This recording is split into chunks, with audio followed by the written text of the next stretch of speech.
This is a hard one, Jen, because I want to agree with Stephen A. Like, everything in my gut says, yeah, Stephen A's right. And I honestly don't like debating someone who is not present to defend themselves. I don't like talking about people behind their backs. I don't like sniping and subtweeting. I don't like any of this stuff. What I like is face-to-face, man-to-man. This is why I think you're wrong. So, with all that said, I think Stephen A. is actually part of the problem here on a larger perspective. And I've told him that to his face. I've told him on this set. I've told him on his radio show when it comes to this opinion. See, what Stephen A. is wrong about and what leads him down the wrong path is essentially he lacks humility. And that's going to come as no surprise to anyone that knows Stephen A. He has his opinion, as many smart, confident people do, as I think Stephen A. is, both smart and confident, and I have a world of respect for him. He has to recognize the limits of your own opinion. So here's what I'm saying. My own opinion and Stephen A.'s own opinion is O.J. has his just desserts coming. He got away with a double murder. Justice is keeping him in jail. The problem is the legal system is not where we enact karma. It's not where we do tit for tat. It's not where, well, you got off on this one, so we get you on this one. It's not the way the system is supposed to work. And the way the system is supposed to work, O.J., who's in jail with, 7 counts remaining, has already received parole for 5 of the 12 counts he's in jail for, should, by most standards, get parole for this, 2008 incident? It was a burglary. It was held people against their will, so I think it was technically kidnapping legally, but it was also much more because it was O.J. Simpson than what it was in actuality. And O.J. has served what anybody else would serve for this particular crime. The only reason to keep O.J. in jail is for another crime, a crime we all, or most of us, think he's guilty of. But legally, he was found not guilty of. And the system does not allow us to do that, to make you serve for one crime because we think you're guilty of another. I actually agree with you here. Listen, Stephen A. is absolutely, he's wrong in this situation because of the fact of what you just said. He's relitigating what happened back in 1994. And we live in an era now, and one of the hot button topics in today's era is police brutality, where people, they see what's going on out here. Cops are getting off, and everyone is up in arms with that whole situation.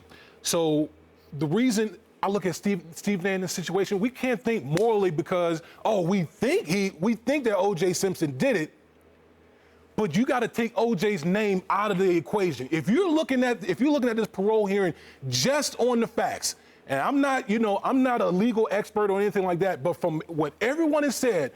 Does O.J. meet the requirements, the criteria to be paroled today? And from all accounts, right now, he's probably met all the requirements. He's been an outstanding citizen in prison. He's done everything that's been asked of him. But the name O.J. comes into that.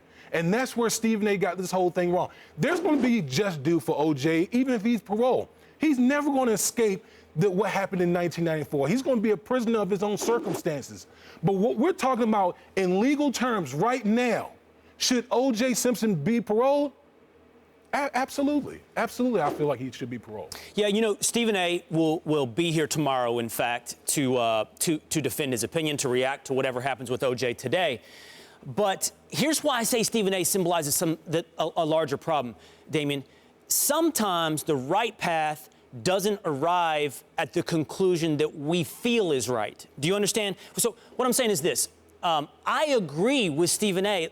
I don't have any sympathy for O.J. I want moral justice for O.J. But moral justice can't come within the legal justice system. And here's why.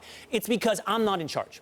Every one of us, deep down, kind of wish we were the little dictator in charge of everything. We were the authoritarian figure, and if we were, then everything would be just and right. If just I was in charge, right? Or you, maybe, or Stephen A., or all of us who agree, if we were just in charge, then we would always hit it with what we see as just right bullseye justice. But we're not.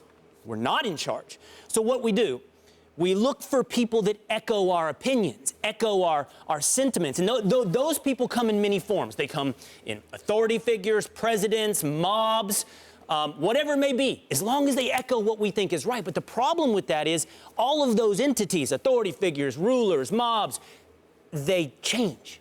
Their opinions quickly change. And then before you know it, they disagree with you and they're unaccountable.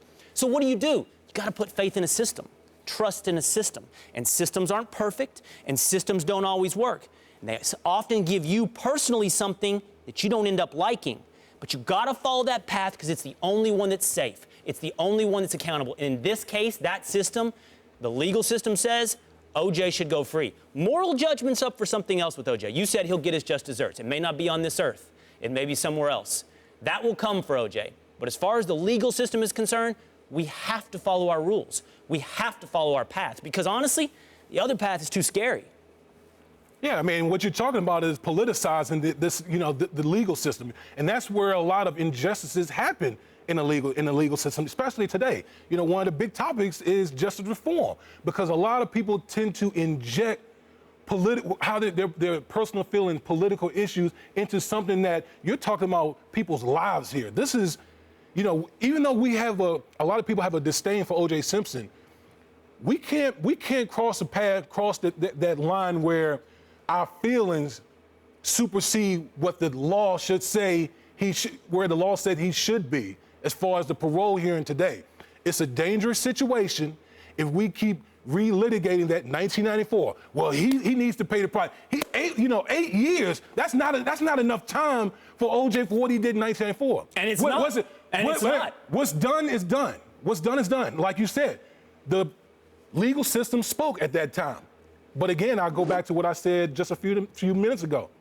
He's going to be a prisoner of his circumstances for the rest of his life. Even if he gets out, he's always going to have that anchor, that weight of what he did back in 1994.